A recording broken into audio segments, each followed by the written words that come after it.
Good morning. My name is Garrett Sheehan, and welcome to our webinar today. We'll get started in just a couple of minutes. We'll let people join into the program. Today, we're talking about building and diversifying corporate leadership pathways. We'll be with our guests in just a few moments.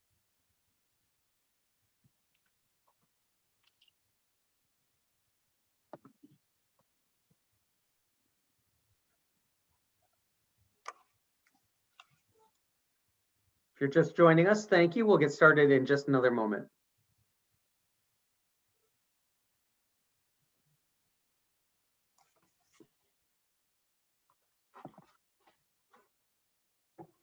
Well, good morning. Again, my name is Garrett Sheehan. I am President and CEO of the Greater New Haven Chamber of Commerce and Quinnipiac Chamber of Commerce. Today's webinar, Building and Diversifying Corporate Leadership Pathways. We're ready to get started. We have a great panel that we're going to join in with in just a few moments. Before we get started, I do want to thank all of our sponsors that allow us to continue to put on this programming, and especially the Diversity and Inclusion Council. It's a council that you can join if you're interested. I know we've got Jean Christensen and Cecil Austin, who are out in the audience, and they lead our council. They're our co-chairs, and feel free to reach out to them along with Jesse Phillips on our staff, who can help connect you with the program. Also want to thank all of our sponsors that we have for all of our programming: Avangrid, CNG, Southern Connecticut Gas, UI, and our investors here in the chamber, Albertus Magnus, also all of our key investors. The screen will keep moving through. I won't read them all off, but we have many great investors who have been supporting us throughout the last year as we put on this webinar programming for you, and continue to do so today. Well, let me welcome in our guests for today. We're talking about building and diversifying corporate leadership pathways, and we're joined by Donald McCauley, Northeast Regional Programs Director for Inroads. Also with Don is Edens Florzad, Senior, and also Norma Ortega, who are going to talk a little bit about the program as well. But Don, let me start with you. I know you have a short video to share with us, and maybe just tell us a little bit about Inroads. Sure. Thank you very much to the Chamber for this opportunity to really talk about the Inroads program, who we are, what we do.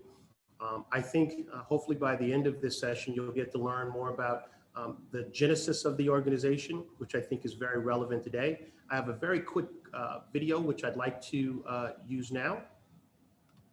Go right ahead.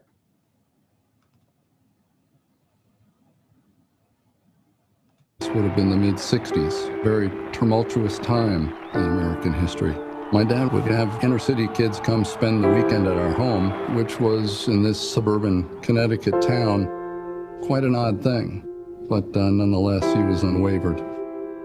I remember coming home from college and finding out that my dad was going to leave the corporate world and start Inroads. In fact, Inroads headquarters was the chair in our living room. He took a bunch of school buses to the March on Washington. Free at last! Free at last! Thank God Almighty! We are free at last! He was changed forever. He came up with this idea to take kids who just didn't have a chance and put together in a program that would get them into management positions in corporations and give them a way to move up. And that was the real brainchild of Inroads. There's been an unlevel playing field in America for a long time. And that's what our founder, Frank Carr, was trying to resolve. There's unequal access of information, there's unequal access of opportunity, and there's unequal access of relationships. In order to build the workforce, we need to close that gap.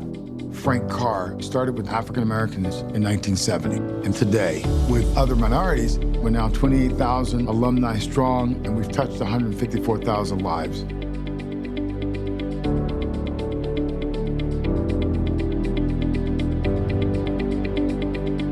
Growing up with a single mother in a traditionally Indian background was challenging for me. No one in my family had been to college in America. No one had experienced the internship process. But in college, I realized that my background was actually an opportunity. Inroads provided me with a chance to stand at the same level as my peers who have so many resources and can refer to their families to provide them with their internships. Inroads is that family for me. I'm Arun Yagnamurthy. I'm 21 years old and I'm from Dallas, Texas. What initially caught my eye about Inroads was the corporate sponsors. I'm actually interning at Procter & Gamble. Procter & Gamble is one of the largest purveyors of consumer goods in the world. Diversity in the workforce. I just wanted to use that video to kind of quickly highlight the Inroads program in the history. Not everyone really understands the organization, but we are a national organization. We are across the United States, including operations in Mexico and Canada. I represent the Northeast Territory, so I cover every area from Virginia all the way through Massachusetts, but I have the great privilege to be here in New Haven and actually to be a New Haven resident. And so to be able to bring Inroads or share Inroads with the greater New Haven community, the businesses that are in the greater New Haven community is important to me. I think what we heard in the video around unequal access still exists today when we think about information and opportunity. And those who I've brought along with me today can really help to talk about that experience from the business side, as well as from being a program participant. We are a leadership development organization. Our ultimate goal is to engage students early in their career exploration, to do the leadership development, the workforce development, but also to bring in partner companies. A lot of clients and corporate organizations and nonprofit organizations who can provide these great students with practical work experiences. We believe if you have that formula of the practical work experience, the workforce development that we provide, and the leadership development, that's the full wraparound services that will help them to be kind of day one ready. And so this is a tried and true model. When our CEO was talking about our results and that we have over 28,000 alumni out there, a lot of what we do today is based on our alumni. And they're everywhere from CEOs of organizations to entry-level employees. So we know the formula works. Would really like to be able to leverage that kind of talent, especially those students who are from the greater New Haven community, from the Connecticut area. We'd love to expose them to more companies. My ultimate goal for 2021 is to try to bring the Inroads organization to a lot more organizations in Connecticut. Yes, we've worked with the large corporations like the Lockheeds and the Travelers and the Procter & Gambles and obviously Avangrid. But there's, I think, more opportunities as well because there's more students that need to get placed. And so I really appreciate the opportunity today to really share the Inroads story. And Don, before we bring in Edens and Norma, can you just kind of talk the nuts and bolts of how the program works, how a student gets into the program, and then how you get them placed? So we kind of operate similar to any other corporations with a university recruiting department. So we have a university recruiting team that will go out to the campuses to recruit students. We'll develop relationships with targeted associations on campus, National Society of Black Engineers, NABA. So we kind of cover the gamut from a major perspective. So we'll go on campus and we'll recruit here in this area. So we'll target the local universities to identify talent. But we also have a number of referrals that come in. As I mentioned, the 28,000 alumni, they continue to be probably our best way of identifying talent because they refer others into the program. So if you combine the referrals along with our recruiting efforts, in addition to what we do with high school students, that's the way we identify. But once students apply, it's a virtual process. They are able to apply online. You need to have a certain GPA. Right now it's 2.8 to be able to apply to the program. We then take students through a training process. The first thing we do is work with them on their resume and interviewing and communication skills. So we'll do that workforce development work for all students that apply. They have to kind of go through that process. And then we are also out, we have a business development group who's always looking for new companies to be sponsors within the Inroads organization. And as a sponsor, you do get access to that talent pool that we've worked with. And so we take those students, we match them with companies who have opportunities. Those companies make selections on their own in terms of internship opportunities. And then once they're selected, we then start another level of training and development. Some of it is e-learning, some of it is virtual, some of it is face-to-face, where we will take students through a curriculum that's based on our 7 key competency model. That's a combination of our business clients who will come in and volunteer to do the training, as well as our team. Norma's a great example of someone who's kind of come to our Leadership Development Institute and facilitated sessions for us. So we kind of engage our clients as well in that training and development. We also have mentors and coaches who will work with the students throughout the school year, making sure that they're maintaining their academic performance, making sure we're addressing issues. This was an important component this year. A number of students were suffering from a lot of social emotional issues given everything that's going on and the fact that they needed to be virtual. So our coaches and mentors really work with the students outside of the actual summer assignment to really talk about their needs and what was needed. So we believe we provide the full wraparound services. So it's the beginning of the recruiting, it's the matching, it's the opportunity to support them during the summer, and then we support them through the school year. So that's kind of how they get in and then what it looks like from a process perspective. And let's bring in Edens and Norma as well. And maybe Edens, I'll start with you. You've gone through the program. What has your experience been? What has it meant to you? It was a great experience. I was not only able to work on different ways for, something as simple as reformatting my resume so that it sticks out more, but going through multiple rounds of the hire review process, I thought was super helpful. I worked very closely with my career services staff and office, and the training that they give you is supposed to mirror an interview, but actually going through and doing the hire review was quite different. So being able to do a practice round before that, before sending that out, and then kind of doing a similar interview with the organization I work with now, which is United Healthcare, was super beneficial. And Norma, you're on the other side of it, you're with Avangrid and being able to participate in the program and take advantage of the opportunities. Yes, so good morning, everyone. Thank you, Garrett, for having me, and thanks to the Greater New Haven Chamber of Commerce and Inroads. When Don actually reached out to me to talk a little bit today, I said, I'm hoping I'm here clear and concise to provide a comprehensive overview of the passion that I have for this respective program. In my previous life, I had the distinct pleasure of being introduced to Inroads in 2006, 2007, and have been collaborating ever since, working for a large property and casualty insurance company. The Inroads program is very infectious, based on its mission and vision. And folks on the call, you could actually just go to inroads.org and take a look at it. When I take a look at the last maybe decade, and it's been over a decade in my previous life, the purpose of it, and you have to have a secret ingredients. You have to have a passionate individual on the other side supporting Inroads to taking on this program. It's very rewarding. I always say, as a human resource professional, we have to put the word human in human resources. And I really personally love the development given to these students from the entry level, as Don had talked about earlier, to the executive C-suite, as they could watch and progress in their life. But the goal is to really partner with Inroads to develop tomorrow's leaders with coaching and developing, not only on the Inroads side, what they're kind of prepared and ramped up for, but to continue that into whether you're in corporate America, manufacturing, et cetera. And just so the last quick point is that our job as an employer is not only to prepare them as for a full-time entry-level role. It's really for advancement within the organization for retention purposes.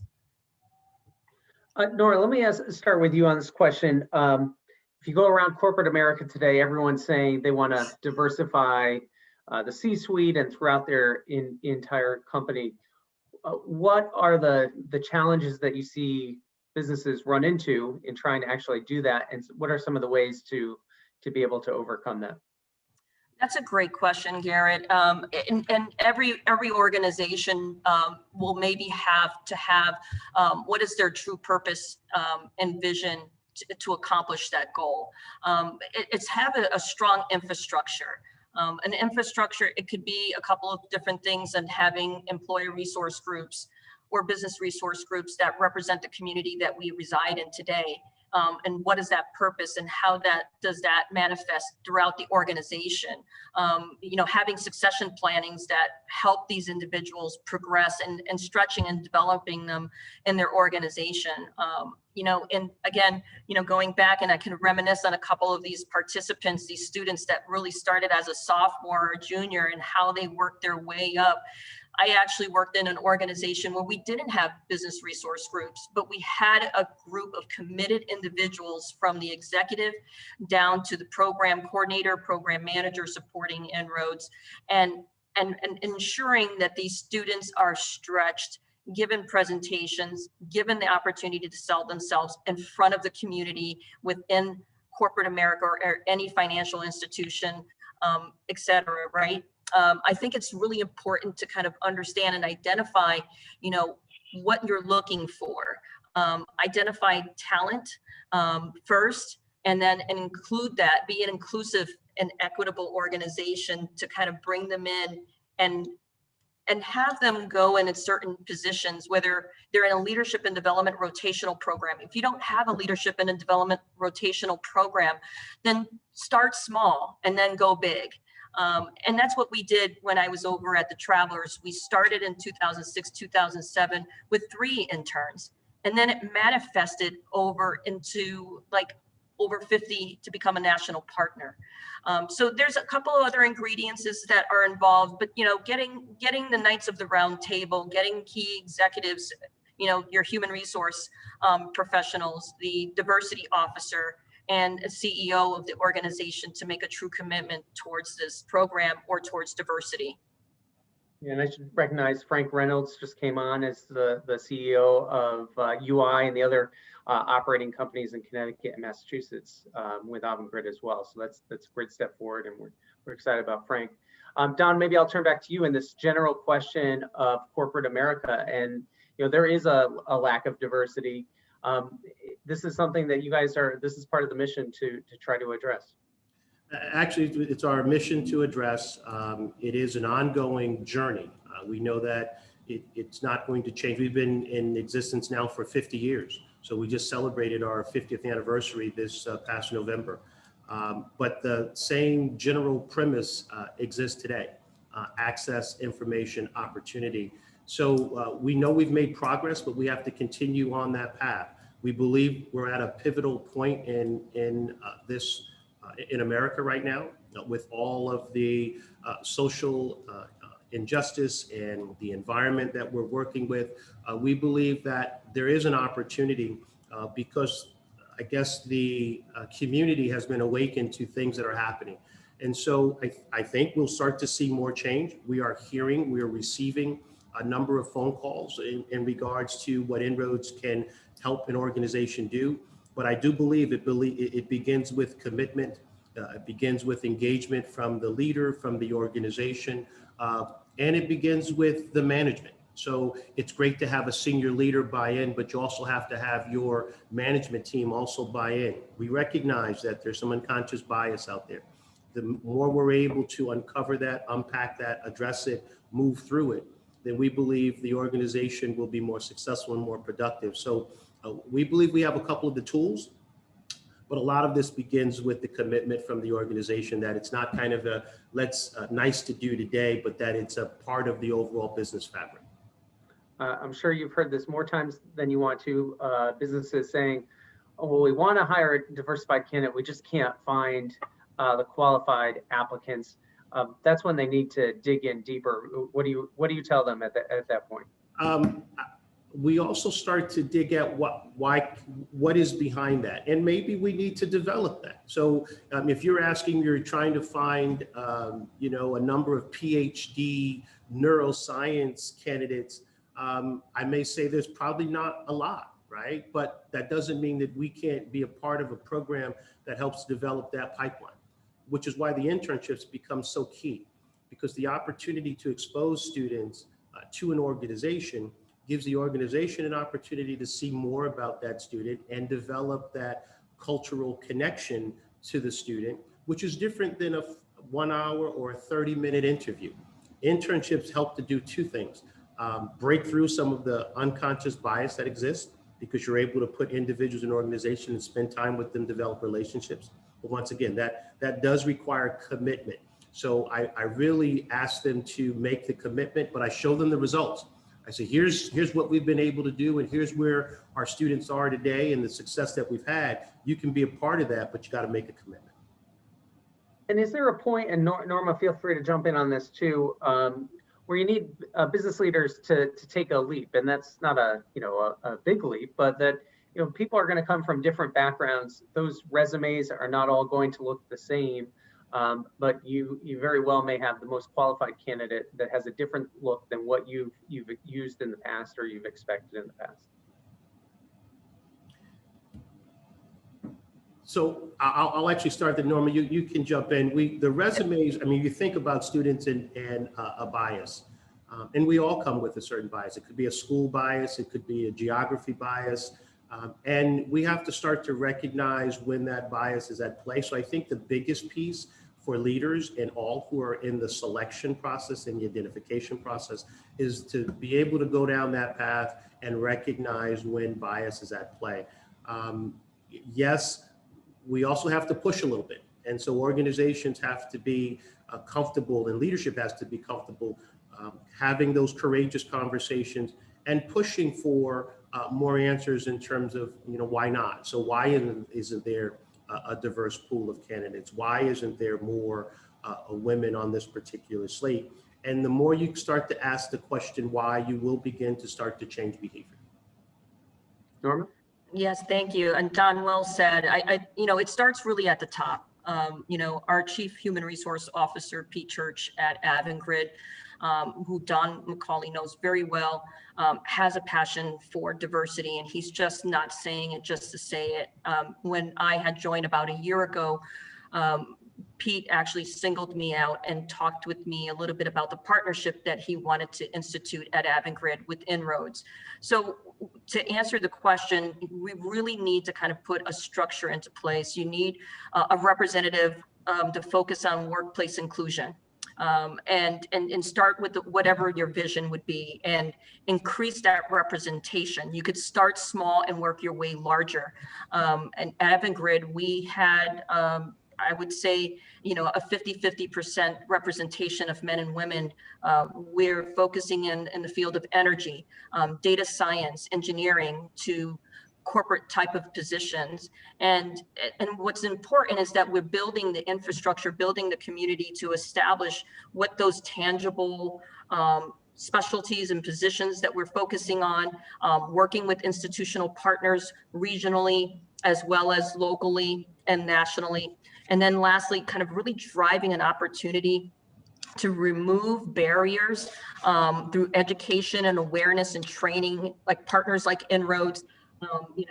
I think do the volunteer, if you haven't had the opportunity to spend a weekend or even after work, it actually invigorates you.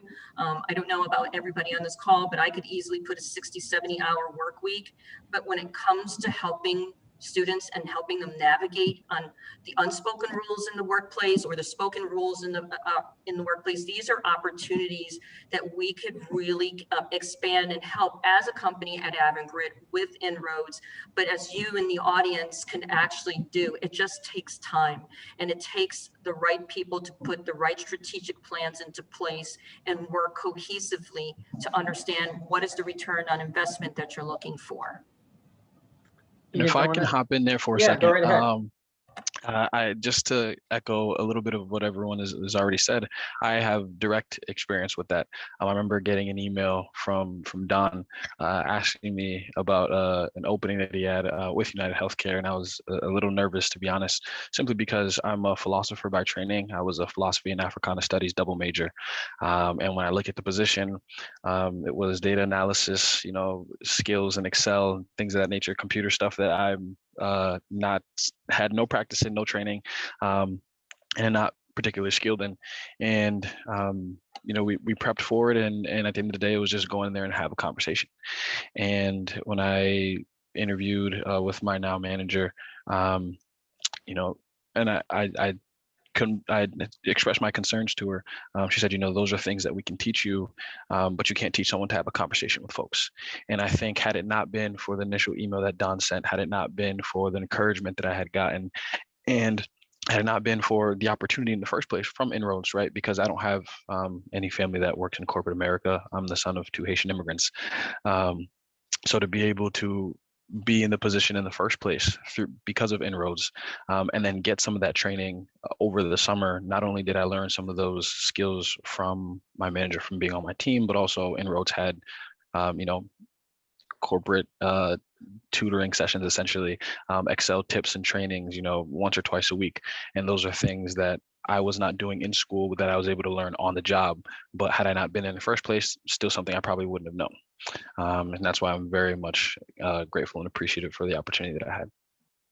And I'll take this moment to say, anyone who has questions, feel free to put them in the chat, and we'll ask our panel.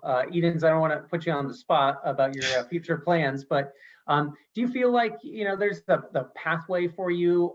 Doesn't have to be at the company you're with right now, but that through being with Inroads, you can see the pathway of continuing to move up in corporate America, if that's what you want to do, or that the other opportunities are available for you? Yes, not putting me on the spot at all. These are things that I think about quite often. And these are conversations I've had both with some mentors in and outside of Inroads and with my manager. And I definitely do see a path, and we've actually started to outline paths. And I think that's what's been very key. Through Inroads as well, I was able to connect with folks within the industry, within my organization, in my internship. And I was able to meet with a senior vice president of sales. I was able to meet with the CEO in the Northeast region that's also happens to be in my office, and sitting with those folks, 15-minute conversation turns into an hour, and then it ends with, if you need anything, don't hesitate to reach out. I'd love to help you. And I think, learning about the organization, what it is we do, and getting in contact with the coordinator for my summer program, meeting with her, she just said, hey, I think you would really enjoy a conversation with this person. So I think having the connections there, and someone to also help guide you is super important and helpful. And being able to then say, hey, I never imagined I'd be doing data analysis when I was just reading John Locke, last semester. And yet here I am. But then now to think, okay, in the next year or two, maybe shift into a more consulting client facing role, right? And then from there, maybe more sales, things of that nature. And I think that's a wonderful experience that everyone ought to have, to be quite honest with you. That's great. That's great. Don, I know we've touched upon this. I hear it in what Edens is saying. Inroads doesn't just drop you off at the door of the business. It's still a continuing conversation. And maybe just a point for everyone, even if for someone who's not in Inroads, is there a role for mentorship of people as they go through the process? Absolutely. There are alumni like Edens who are out in industry now. And so there's 2 places for companies or others to engage. They can engage as mentors and volunteers. So we are always looking for partners to provide counsel and coaching to alumni. We're also looking for those who can counsel and coach some of our students who haven't come through the program yet. So Edens is a great example of a student who is from the Bridgeport area. We were able to connect with him, expose him to an internship, and the internship turned into a full-time opportunity. And so we're really looking for people who can help provide coaching and counseling through that whole process. So yeah, volunteerism is also a key piece and a key opportunity. And Edens, I'm interested. Do you have friends that you wish you could get into this program, or as you look across the landscape of your colleagues, how do we get more people engaged, get the experience that you've had? Yeah, absolutely. That's a wonderful question, and I think getting out early and often. And reaching some of these students early in their college career and sometimes even in high school, simply because for a lot of these programs and internships, if you don't know, you don't know. And for the folks that are applying online and using applications, that's fine and well, but oftentimes there's a conversation that is had and before a job posting is even made, right? And seen as available. So I think having those mentoring relationships, as Don just mentioned, and connecting with folks is going to be super key and super important because, again, I worked very closely with my career services office who said, hey, there's a great program, Inroads, I think you'd be a prime candidate for it. And had I not had that, I, wouldn't be here. But, just the fact that Inroads isn't plastered everywhere on the planet, it seems to be an issue in and of itself. So programs like Inroads, I think connecting with folks is very key and important. And that's through word of mouth, that's through advertising, that's through some of those partnerships, as Norma mentioned, and folks making a concerted effort, right? Because there is a bias that is had, people go to the certain schools, look for a certain type of resume. And again, right, I, by all means, and by every measure, would not necessarily be a prime candidate for a data analyst, but after having had a conversation, I was like, okay, this is something that you can do because you have some transferable skills where you can make sense of things that don't make sense for most people and then articulate them in a way that's efficient, right? So being able to open some more of those connections and pathways, I think, is super key. Thanks. And Norma, Edens brings up some good points. I mean, if someone's not in Inroads right now and they're interested in getting a position at Avangrid or one of the network operating companies, how do they kind of break through and get that opportunity? That's a great question, Garrett. First, they could always personally reach out to me on my LinkedIn profile. It's public. I would also encourage them to kind of go and explore Inroads, get involved in activities. I've actually have supported the high school recruitment of Inroads, kind of going into a 4-year program. And I still keep in touch with a couple of those students. Sometimes it's a massive undertaking. I get in touch with as many people as I can, via word of mouth that gets to them. They can reach out to me via LinkedIn. We do have a program. We are recruiting interns at this very moment. We just started about maybe 2 weeks ago. I partner with Don and looking at a couple of the students to kind of get into our program. The leadership that they're provided and the guidance, I have to say that they do rise to the top, of the pile, and they are strongly considered in the process to land a potential opportunity. So I hope that answers the question. I'm really excited again on being here today. I can't say enough great things about Inroads and our partnership as an Avangrid organization. You mentioned earlier, Frank Reynolds, he's our president and CEO of United Illuminating, and he's absolutely fantastic. I don't know how the man does it. He's involved in many ways, more than one, between storm response and legislation and, focusing on large initiatives on global projects, but he always makes the time and builds a community within Avangrid to kind of provide the resources that are necessary to get involved with organizations, whether it be Inroads or with student activities. Just a quick question for you, Norma, and I'll go to you, Don. And this is just the pandemic related. I mean, has it made it more challenging in doing the hiring? And technology is almost, if you'd have to have the technology to be able to connect on the Zoom call and things like that? Yeah, that's a great question. Just quick story, last season, I had just visited about 6 to 7 different universities. I must have shaked hands with over 500 students. And next thing you know, the pandemic hits And they said, Norma, are we going to go forward or are we going to cancel? What are your thoughts? And I said, let's move forward. To answer your question, absolutely. There were some challenges. There were some personal challenges with the pandemic, with the students. It got me very close to all 57, nearly 60 students that we've actually hired. 8 were hired from Inroads to kind of join our Avangrid family. And they're all on my cell phone still to this very day. I keep in touch with them. It was a very massive undertaking. If you imagine if in person within probably about 4 to 6 different locations where we're going to have our interns, and now remodel that and focus on a virtual. We conducted at least nearly 20 lunch and learn sessions from onboarding, not including the 56, 57 intern presentations that were initiated and conducted. But yes, technology today, when I'm actually recruiting, when you go to an event and you could participate and meet 80 to 110 students on average, and then you go down to 22, that really presents a big challenge. And so you got to work a little bit harder and, kind of work with your constituents and your key stakeholders in order to kind of emphasize the relationships and how we could get more students engaged. So I think it's doable. You just have to kind of think a little bit differently and making sure that your technology and firewalls are not preventing you from doing the recruiting.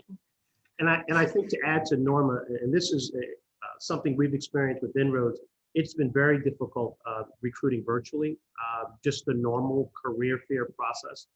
But the unique opportunity is that, we had spent a lot of time developing relationships. So I'll just use 2 examples, the ability to kind of call on Patrick Clifford from Albertus Magnus to really talk about, listen, we're not able to get to school, get to the campus, but can you identify some talent for us? To call Marcus Paco over at University of New Haven and say, listen, here's some opportunities that we directly have access to. And I think the unique piece is Inroads has partnerships, which allows us to kind of get into certain organizations. Not to say that we jump the line, but I think our goal with those organizations is to make sure that we're presenting them a diverse slate of talent so that they can add to their pool.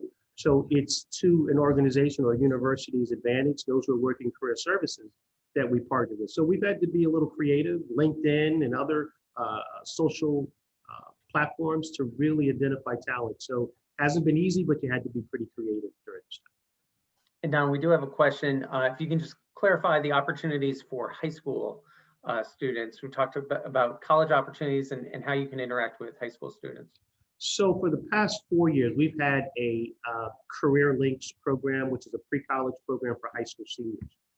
Unfortunately, this year, we won't have that in Connecticut, but I do know that we are building Inroads across a number of different markets has a program called College Links. It is a high school program, freshman through senior year. Students meet about two times a month. Inroads will be looking to place one of those programs in the greater New Haven market. So we're working on that as we speak. Most likely it will be a launch in the fall. Great. Well, also, and I did see that Patrick from Albertus Magnus commented there as well, just complimenting the relationship that they have with Inroads, and we love working with Albertus Magnus College. Again, one last call for questions in our chat, but we'll start to wrap up, and maybe Norma, I'll start with you, and then Edens, and then Don.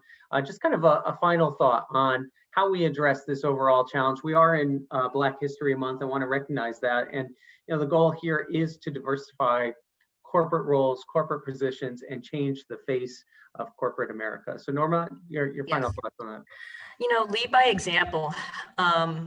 If you're uncomfortable, get comfortable by asking questions. Get involved with your community. Don't be afraid to, take the opportunity and being transparent. People are open to having a conversation, and it's sometimes, with Don and myself and our partnerships over the years with some of our similar institutional partners, I still don't know everything. There's still great opportunities to leverage, your network and your community. And I encourage everybody to get involved.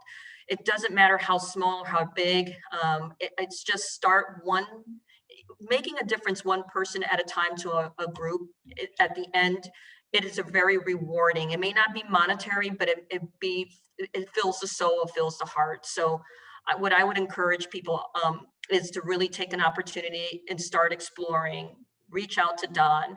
Feel free to reach out to me with any questions about how do you establish a partnership and how, how it takes to build a respective program. It does take a little bit, but you have to keep going towards the goal and making sure that you have all the right people in place to making this a successful opportunity and with the recruitment for diverse talent.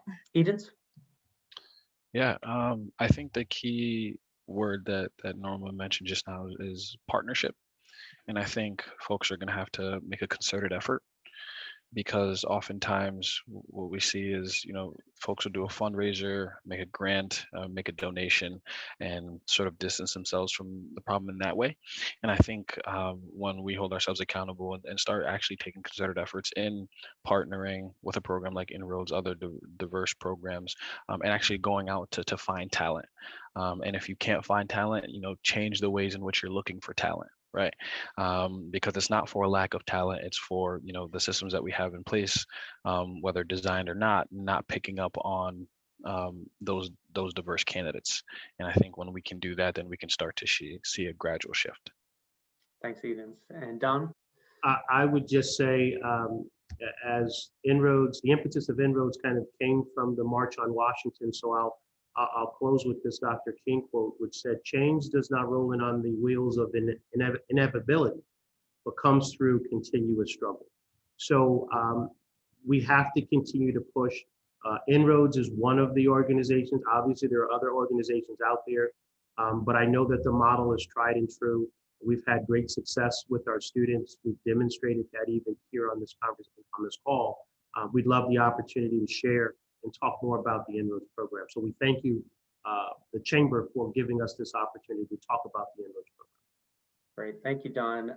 And thank you to everyone. Norma, we always, Avangard's a great supporter of the Chamber, so great to hear about the programs that you have. Edens, we're excited about your success. And Don, obviously you guys are members with the Chamber as well, and excited to have more people access this program. I know we have our internship career and jobs fair coming up later in February, and we're going to replay some of this segment during that. But that's another opportunity where I know you guys will be at that as well, virtually, for people to be able to connect. So thanks again. Thank you. My pleasure. Thank you. Thank you. Great. Thank you, everyone, and have a great day. All righty. Thank Bye you. now.